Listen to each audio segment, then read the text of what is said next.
En los próximos días será la negociación para establecer de cuánto será el salario mínimo en el año 2024.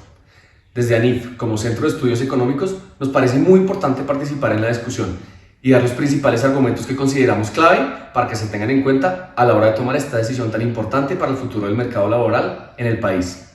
Y recordemos, las buenas intenciones no son suficientes. Hay que tener en cuenta la realidad del mercado laboral en Colombia y les vamos a explicar por qué.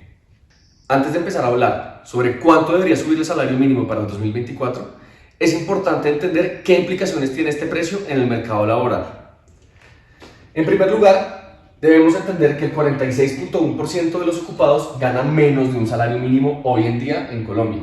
Solo el 18.1% de los ocupados gana exactamente un salario mínimo, lo que nos deja el 36% aproximadamente ganando más de ese valor. ¿Qué nos quiere decir esto?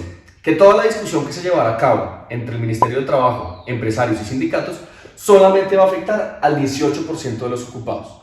El resto de la gente está excluida de esa discusión, sobre todo las personas informales que están completamente desprotegidas.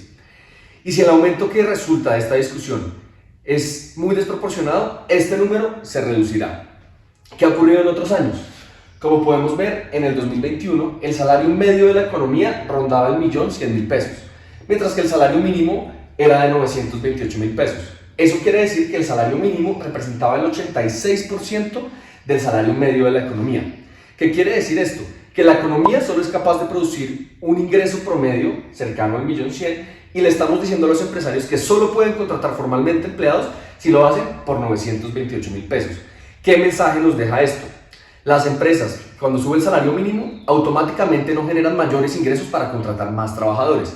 Lo que ocurre cuando los aumentos son muy desproporcionados es que tienen que prescindir de esos trabajadores o seguirles pagando lo que les pagaban anteriormente, desprotegiéndolos automáticamente de seguridad social y de cotizaciones al condenarlos al sector informal. Para el 2023, el salario medio de la economía ronda el 1.600.000 pesos y el salario mínimo, como sabemos, es de 1.160.000 pesos. Lo que quiere decir que para este año el salario mínimo representa el 75% del salario medio de la economía. Por eso se debe tener mucho cuidado a la hora de establecer en cuánto subirá para el año que viene. Y con respecto a esa discusión, ¿cómo sube el salario mínimo? Generalmente se tienen en cuenta dos factores muy importantes.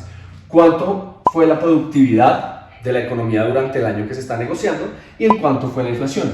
Pues el DANE ya reveló que la productividad para este año fue negativa, de menos 0.2%.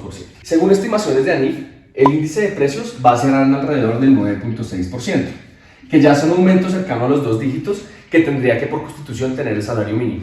Entonces, ¿qué recomendamos en ANIF? Si ya el aumento va a ser cercano a 2 dígitos y tenemos una economía que se está desacelerando y un empleo que ya se empieza a deteriorar, subir el salario mínimo por encima de ese valor sería atentar directamente con la formalidad y con el empleo y el mercado laboral y sus dinámicas en Colombia. Entonces, para terminar, desde ANIF creemos que el valor para tener el salario mínimo en el año entrante debe ser un aumento de 9.6%.